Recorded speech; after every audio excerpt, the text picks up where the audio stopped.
Hello and welcome to. Listen, I had envisioned delivering this speech for a crowded Sundome full of the people that I and the rest of our class care about the most.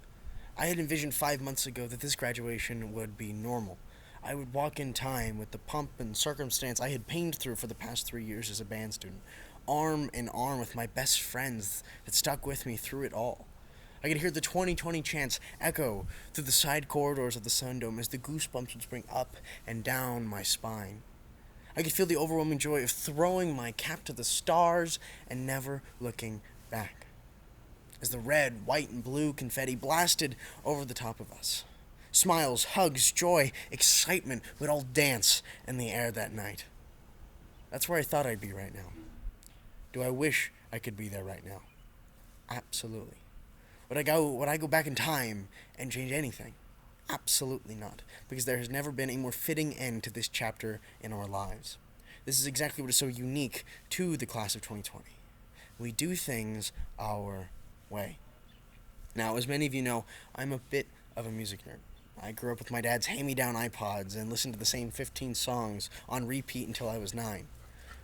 My first time making the newspaper was a picture of my nearly shaved head tuning my tuba over a summer band camp. My passion for music and the emotions it incites stems from my upbringing. Frank Sinatra, a master of vocals, many of you I hope have heard of, sang a song that I carry with me to this day from my early youth. The song is called My Way. There's a particular stanza that in my reflection stuck out to me as reminiscent of the class of 2020. Yes, there were times, I'm sure you knew, when I bit off more than I could chew. And through it all, whenever there was doubt, I ate it up and spit it out. I faced it all, and I stood tall, and did it my way. From very early on, I knew it was a special group of people that I would be stuck with for 4 years. I remember our first pep assembly. It was out in the stands of the football field. The sun was shining with very patchy cloud cover, and the wind was just nippy enough for me to justify bringing a jacket. Similar to this day. There are two things I remember from this moment in time, very, very distinctly. The first starts with some face paint that made its way to me, and I decided it would be a spectacular idea to take a glob of it and douse my cheeks in it. Becoming a clown was an unfortunate way to start my high school career. The most astonishing part of it all, however, was that not one of my colleagues even batted an eye at me. I got plenty of fun and deserving shots sent my way by my friends, including an infamous image that still haunts me to this day. Thanks, Nate.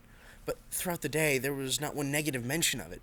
From that moment forward, I could see and feel the compassion and camaraderie this class put forth before the much easier negativity that could have been. The second was the first time we were booed as freshmen. I don't condone this behavior, but we stuck up for ourselves. We didn't take it. We didn't care. Hell, we booed them right back. Don't mess with us. For a group of fresh and new people to take a stand like that showed who we are. In fact, a few years later, many of us would be part of the movement to end that silly tradition.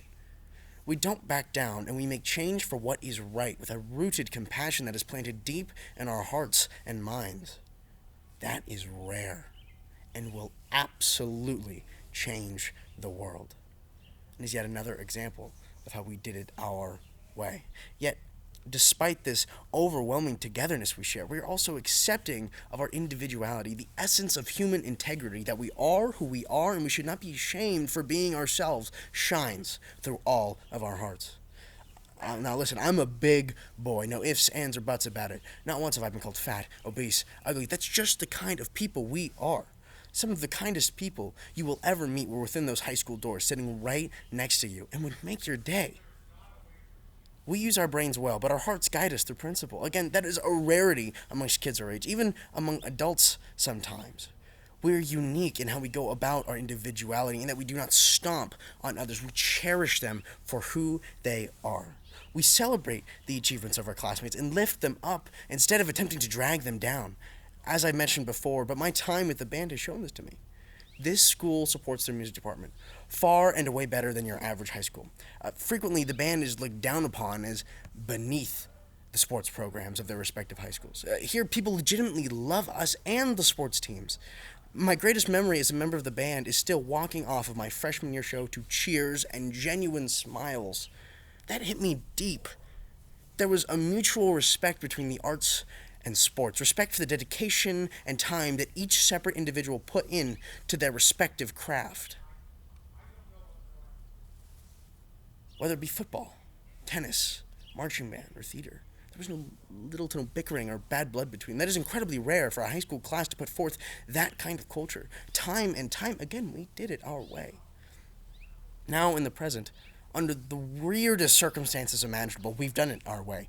It's important to understand, however, that we didn't just do it by ourselves. For the past 4 years, we've been surrounded by our greatest supporters and friends who have done nothing but try to better us for the future.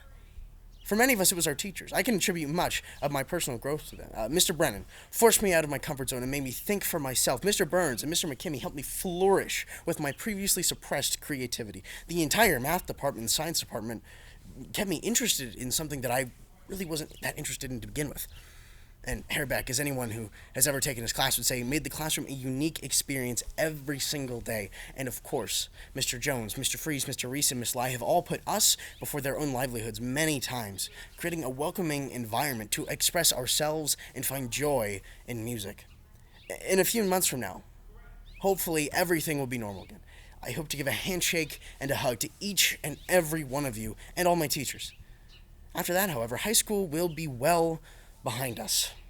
The future is boundless, especially for a class with so much potential that can be wasted if we are not careful. How will you choose to approach your life? Will you heed the words of Frank Sinatra and continue to do it your way? In 30 years, when we are all long separated from each other, will you maintain the drive to stray away from living in fear, cowardice, negativity, and push for what is right in the world? So when you feel the end is near, and when you face that final curtain, you can tell your friends, you'll make it clear, you'll state your case in certainty that you've lived a life that's full.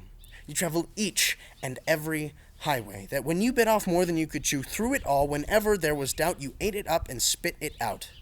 You faced it all, and you stood tall.